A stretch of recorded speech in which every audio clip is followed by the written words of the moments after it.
Hey guys, so yesterday I made a video about trimming mango trees and my preference of trimming usually at a ring flush growth versus an internode, especially when it comes to keeping these potted mango trees really compact and bushy, and especially with younger trees where I'm really prioritizing getting that lateral branch growth in a very full structure. So um, one of my commenters actually brought up a really interesting point in that with ring flush growth, you have a really good capability of getting complex branching structures, but you don't really have much manipulation of directional growth. So this is something that's really important, I think, and a good tool to have in your belt when it comes to trimming your trees is knowing that you actually have the ability to dictate which direction the tree is going to grow.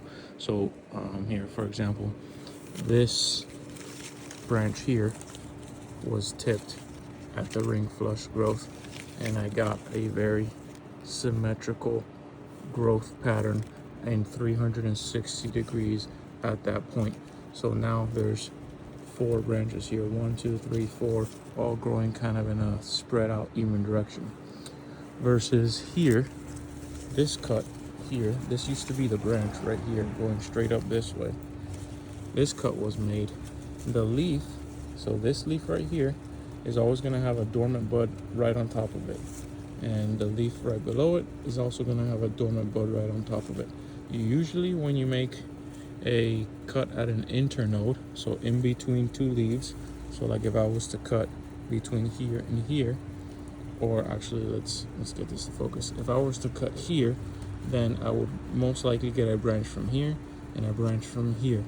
This becomes super useful, because let's say you have a structure on one side, or you're really trying to leave the inside of the tree open.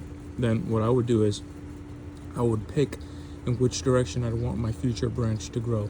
So if I didn't want any branches going to the left, which in this case is the inside of the tree, I would cut here, and then I would have a branch coming out this way, so to the right in the direction of this leaf. And if I wanted it to go to the left, then I would cut above here, and then I would get a branch going that way.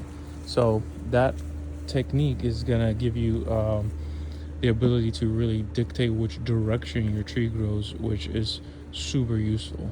I'm gonna pause you guys real quick and I'll show you an example. Well, here's this pina colada mango tree coming back from the stump, and I've been really vigilant about tipping it. So I want you to notice that where I cut the tree, right below it, there was a ring flush, and the tree sprouted out in a very symmetrical 360-degree pattern and gave me 1, 2, 3, 4, 5 branches coming out around the tree. And those 5 branches sprouted one growth. There's a ring flush there. 2 growths. There was another ring flush. At this ring flush, I tipped again, and then I got 4 more symmetrical branches. Now, those growths are starting to throw out buds once again. So what I can do right now is tip it here, and I'll get 360 degrees of flush again. If I want more space between my branches, I could let that growth continue to go vertically, and then once that hardened off and sprouted another tip, I could tip it there and get 360 degrees. Or what I could do, which is probably what I'm gonna do with most of these trees, is these. So if you look at these external branches, I've already tipped them, and they're starting to give me 360 degrees of growth. So you see those 1, 2, 3 buds, 1, 2, 3, 4 buds. So all these external branches I already tipped, and they're gonna give me more 360-degree growth. Where these internal branches I haven't tipped yet. The reason I haven't tipped these branches yet, because I think I'm gonna let them get another shoot or another length of vertical growth, and then I'm gonna pick the internode that's gonna give me branches going to the outside. And what that'll do is that it will give me the ability to pick which growth I want to prioritize, which in this scenario will be external growth, and it'll let me create a tree with somewhat of an open canopy and a really bushy exterior, so almost like a donut, if you will. So that's the power of being able to pick the difference between an internode and a ring flush cut. So in my video yesterday, it's not to say that these are some trees I didn't show you guys yesterday, so I'll show you. But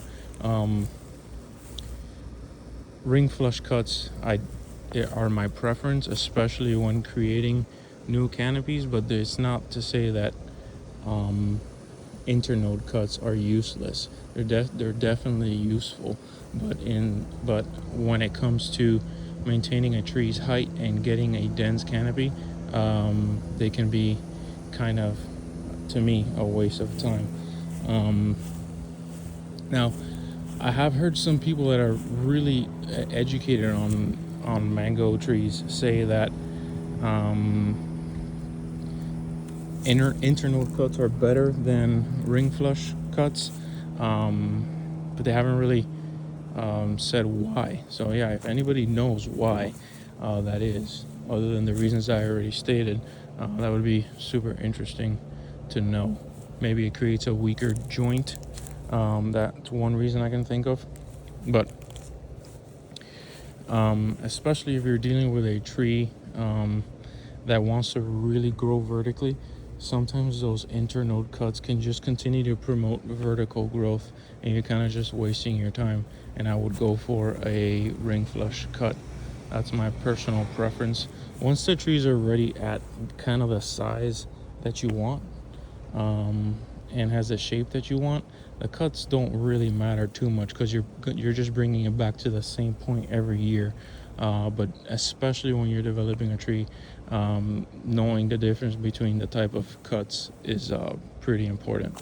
So here's some more examples. If I wanted to continue to create a really dense canopy, I would trim right here, and this would continue to create 360 degrees of branches in a very compact and shapely manner, like this. You see I tip this branch here at the ring flush growth, or at the terminal bud, if you will, and I'm getting 4 little branches, or 3 little branches coming out there. This one, there's the ring flush growth. See, this is a sugarloaf tree. It's wanting to continue vertical. This is a really short branch. It's like maybe 5 inches, so I'll actually let this get another shoot of vertical growth before I tip that.